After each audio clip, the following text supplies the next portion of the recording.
Okay, so let's say the Bitcoin maximalists are right, and Bitcoin is the kind of the predominant store of value and currency.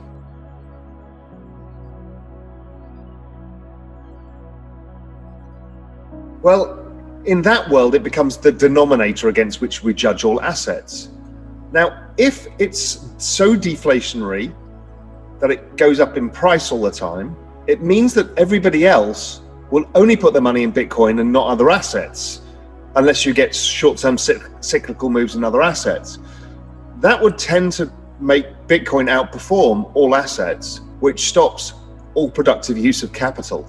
It drives M2, money supply, Bitcoin money supply to zero. So I don't think it's healthy over the long run for it to be a deflationary asset. We kind of are stuck in this inflation deflation world that we live in right now. There's a huge bunch of debtors, so people don't want deflation. And then savers want deflation, but not inflation. But if we go into a world where the denominator keeps going up against everything, i.e. everything else deflates against it, that's a problem. Because as a business, you earn less and less money every year. So, I'm not entirely convinced that this is a good thing. And for this reason, one of the reasons, I don't believe that it is the only asset.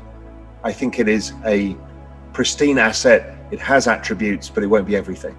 This whole idea that anything that is a utility trades at the cost of electricity, I just think is false. I think it's false because of Metcalfe's law adoption effects.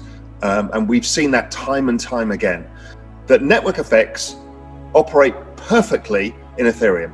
In fact, it operates in every one of these. In fact, all new technologies are network effect driven. So I don't believe that utilities have a zero function. Some that are badly designed may do, but most I don't believe will. The hard question is which ones are going to succeed and which ones aren't. I don't know the answer to that. So the reason I think maximalist school of thought is we all got caught out in 2017 because we bought these tokens and they went to zero. Guess what? They were all early stage projects. And if you understand how the VC world works, 80% of what you invest in is going to go to zero or go nowhere. And it's really the 20%, 10%, 5% that you make the money in. So what was the one out of 2000 that did well, out of 2017? Ethereum. Now, Ethereum is around today. It hasn't taken out its peak versus Bitcoin yet, but it's taken out its all-time high. Will it outperform Bitcoin over time? Who knows? I think for a period of time, certainly. And I think over a longer period of time, probably. So how I look at this is Bitcoin is currently $1 trillion-ish, and the rest of the spaces call it $700 or $800 million.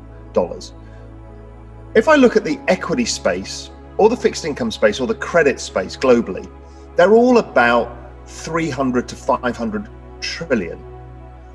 So if this is truly as disruptive as we think it is, which is the internet of value, then it's going to be worth something like that, if not more. So the whole space looks like it can go to up 200x from here, at least. We've never had this before. Whole asset class is going up 200x. But that's what adoption effects do. And that's what this whole parallel system that's being built. We know we've got this broken system that we live in now. Whether you're European, Japanese, American, we all know that we've got this debt burden system where the banking system doesn't function. There's a terrible disparity between the rich and the poor. Wages aren't increasing, all of the problems that we've got.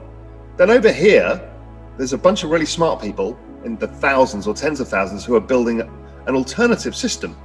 And people are slowly migrating across. And that is not just a system of money. And that's where a lot of the Bitcoin people get confused between money and value. Assets have value, they don't have to be money. A Picasso is not money, it is value.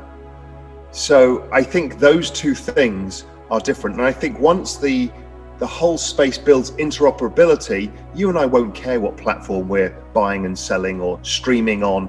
You'll be streaming for money in real-time payments and you don't care whether it's on, whatever. I mean, it's irrelevant to you as long as you get paid whatever source of money you want, be it Bitcoin or euros or dollars or whatever you choose. It's that early stage that people are fighting over the wrong thing. What's interesting is the seasonal cycle of Bitcoin is pretty clear. So it goes up early Jan, then corrects, then goes up in Feb, corrects in March, April. And we're kind of seeing that exactly play out now. and then it explodes into June. I think it gets to 100,000, and then it corrects sideways. Sideways in Bitcoin terms is like down 30%, but for an extended period of time until, let's say, September, October, maybe a little bit earlier, and then it explodes into the end of the year. What's interesting is this cycle also looks pretty much like the 2013 cycle. It's pretty close. It's actually pretty close. It's diverging a bit from the 2017 cycle because it's actually ahead of it in terms of price movement. So that's how I see the rest of this year playing out. I'm kind of thinking that we won't have a big collapse because of the new participants. So what happened last time around, it was all retail, and retail had made a lot of money, and so they wanted to convert back to fiat to buy things. And the more it went down, the more they thought, oh shit, I want to buy that car I was going to buy, and stuff like that. But with more institutional adoption, I think the volatility comes down over time, and maybe it just sideways corrects like gold did for the last few years, where it traded down 30%, but over 18 months. So it's just boring. And you bore people out of the trade, and some people accumulate over that period. I think that's probably the most likely. I think there's also a outside chance that, we all look at plan B stock to flow, and I use a number of different ways of getting a price projection. I use a regression analysis on the log chart. That gives me, for it to get to kind of one standard deviation overbought, it's about 400,000. But if it gets to two standard deviations, where it got to the last two times, it's 1 million. I think there is a risk that we all think, and I see Plan B asking this question a lot on Twitter, where do you think it tops out? The skew is to the low side. The skew is around the 150,000 to 200,000. 288,000 number, people are really not sure on. And anything higher, they're like, no chance, the lowest probability of all. And I'm like, I kind of like those odds.